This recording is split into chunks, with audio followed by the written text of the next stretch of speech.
Olá pessoal, saudações a todos. Bom, depois de uma trilha de 2 quilômetros, muito cansativa, e pela sexta vez eu retorno à Casa de Pedra da Cachoeira de Missão Velha.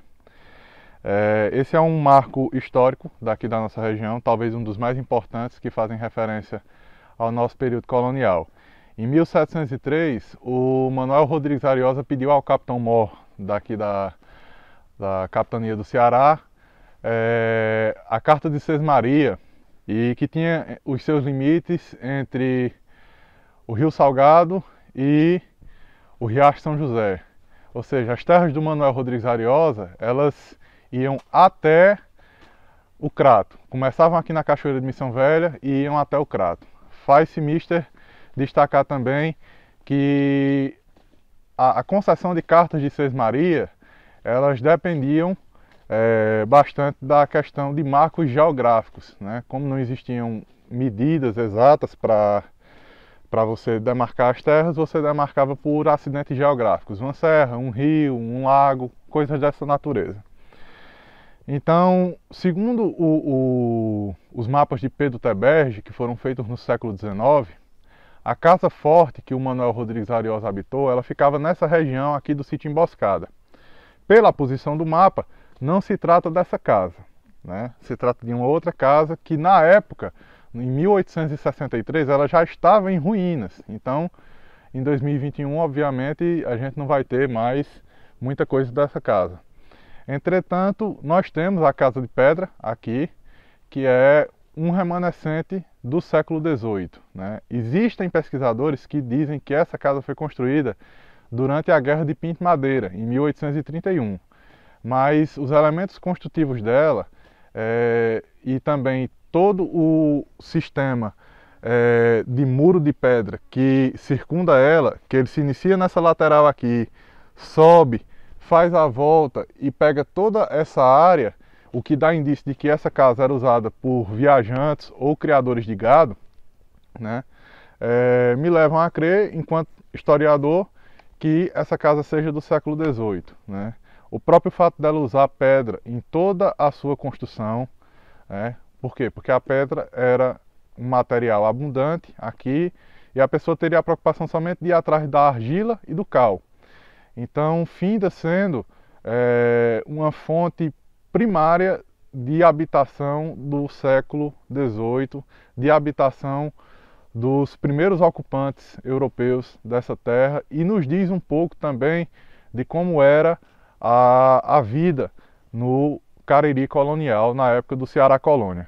Posteriormente eu vou mostrar para vocês o interior dela, vou mostrar elementos importantes como a camarinha e também como as torneiras, que dão indícios de como era perigosa a vida no Cariri naquele período.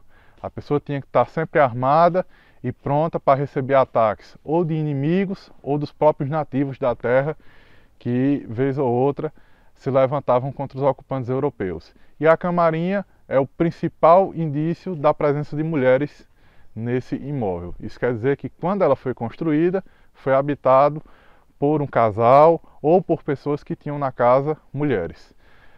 E isso agora, também a questão do muro de pedra, eu vou mostrar para vocês mais à frente, certo?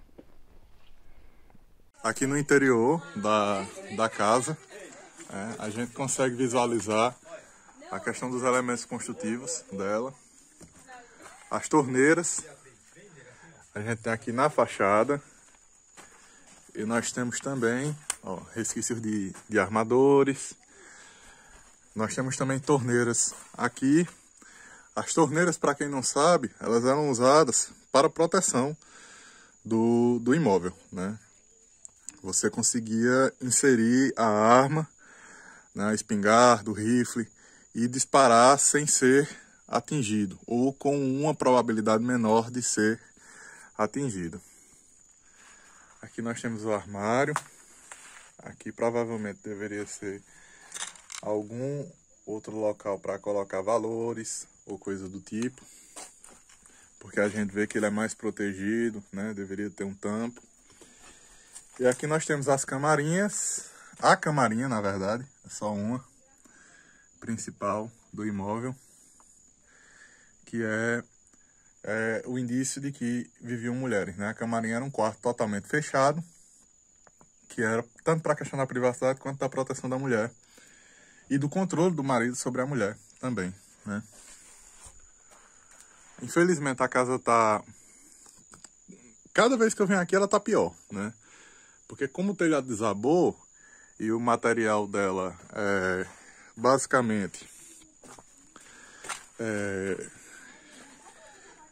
aquela questão de permacultura, né? Permacultural, então é muito suscetível à água, à chuva, né? A gente vê que nasce nas paredes dela. Porque ela foi feita com a matéria disponível da terra, né? Daqui. Então, infelizmente eu acho que ela não dure mais muitos anos. Nas primeiras vezes que eu vim aqui, ela ainda possuía essas arcadas, já não tem mais, né? Infelizmente, se não houver nenhuma medida para estabilizar essas ruínas aqui, a gente não está falando de restaurar, mas de estabilizar essas ruínas, a gente vai terminar perdendo ela em alguns anos. Sempre que eu venho aqui, ela está desabando. As primeiras vezes que eu vim, essa janela era perfeita, já desabou uma parte, né? É uma pena.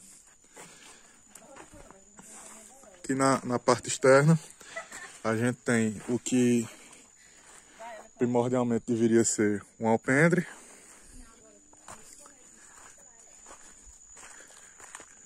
Que é a lateral do imóvel. E ela tem a questão dos muros de pedra. Isso é muito importante. O muro de pedra mais acessível que eu vou ter para mostrar para vocês é esse. Esse muro de pedra, ele era usado para delimitar a propriedade e também principalmente em propriedades onde havia criação de gado, né? Onde você tinha que delimitar a propriedade para que o gado não escapasse. O gado ou qualquer outro animal, né? Que precisasse desses limites. Porque quando você não tinha criação, não tinha necessidade de você fazer uma murada de pedra como essa. Então essa murada de pedra, ela tem uma extensão muito grande. Ela passa nos fundos do imóvel também, entendeu? Acredito que aqui deva ser um dos pontos com mais potencial de estudo arqueológico na nossa região. É uma pena que seja pouquíssimo explorado. A gente acha resquícios de faiança, acha muitos elementos que dão indícios, né, da vida nos séculos passados aqui nessa casa e nessa região. Acredito que um estudo arqueológico nessa localidade possa ajudar, inclusive, a identificar, né, resquícios das guerras do século XVIII e do século XIX, uma vez que o nome desse sítio é Emboscada, justamente porque aqui era um dos pontos principais, né, de combate, de armação de emboscadas contra os inimigos durante as guerras entre os invasores europeus no início do século XVIII, né, final do século XVII, aqui no Cariri. Então, está feito o registro. Visitem a Casa de Pedra de Missão Velha. Eu vou deixar a referência do Maps e curtam bastante esse local. Pessoal, aqui abaixo da casa, cerca de 200 metros apenas, está correndo o Rio Salgado, nas imediações da cachoeira. Aqui eu estou após a cachoeira, cerca de 2 km. Então a gente vê a posição estratégica que escolheram para a construção daquela casa. Próximo do rio, num ponto alto que facilitava a questão de ventilação. É realmente uma casa padrão de casa forte. Ela não é a casa forte do Ariosa, mas é certamente uma casa contemporânea à dele. Depois da subida, muito cansativa, muito íngreme, eu estou registrando aqui um túmulo antigo. No período após o sepultamento se colocava as pedras e uma cruz feita com cipó e cambitos. E o que resta geralmente desses túmulos é as pedras, né? A matéria orgânica se desfaz rápido. Ainda mais um túmulo da cidade. Ali mais à frente a gente tem outro, já um pouco mais distante, mas eu tô deixando esse registro aqui para vocês, desse que é o que está mais bem conservado.